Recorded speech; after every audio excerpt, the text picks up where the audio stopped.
As we've been covering shoplifting over the past few weeks, a lot of you have wondered how the state's shortage in public defenders is affecting how many of those cases get prosecuted. Eleanor asked, what's happening with the lack of public defenders? Does this have anything to do with the decision to drop petty theft cases? Is the system so jammed the DA has to decide which cases to prosecute and which to let go? Thanks for your question, Eleanor. It's a bit of an apples and oranges issue right here. When we talked with the Multnomah County DA, he did not say the lack of public defenders forced him to turn away shoplifting cases. He did say it was a lack of evidence. And it's when the DA does charge someone with a crime that the public defender issue comes into play. Some of those cases are later dismissed by the courts because of a lack of public defenders. There is a shortage in Portland and across the state. The Multnomah County District Attorney's Office says that between February and October of this year, 285 criminal cases were dismissed in the county because of a lack of public defense attorneys. They also said that there were more than 2,000 hearings that had to be delayed because of a lack of defense. Now, according to their data, those cases were overwhelmingly property theft cases, about 53% of them. That's the wedge in blue there on the right.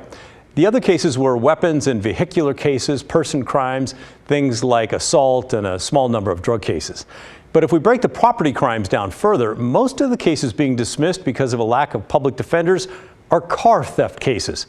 80 of those were dismissed this year, not shoplifting cases.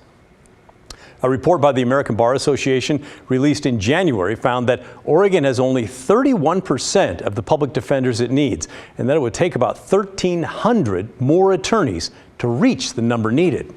The state's been sued twice this year, accused of violating the constitutional right to legal counsel and a speedy trial. Oregon Congresswoman Suzanne Bonamici is trying to change all of that. She's hoping now she can pass a new law that would inject money into the public defense system. She's introduced the Equal Defense Act. If passed, it would spread $250 million in federal grant money across the country. Well, I really want to make sure that our criminal justice system is working as it should. And right now, sadly, it's not. And we've seen that, particularly recently in Multnomah County, where cases had to be dismissed because with this right to counsel, they can't prosecute a case if there's no criminal defense lawyer to represent the defendant. There's also the speedy trial concerns and everything as well. So I'm really concerned. The district attorney in Multnomah County reported that hundreds of cases had to be dismissed.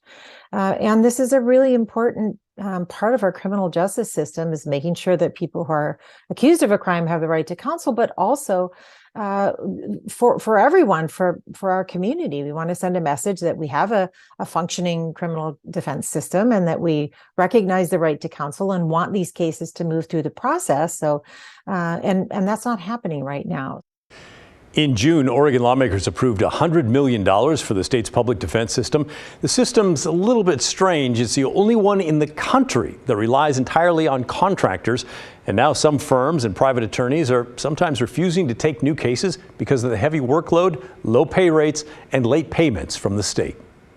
There's a lot to the public defense shortage, and if you're interested in learning more, we've got the answer for you. We did a whole investigative series on it earlier this year. You should really check it out. It's called Injustice, and you can see the whole thing right now on KGW.com, our KGW YouTube channel, or the KGW Plus app.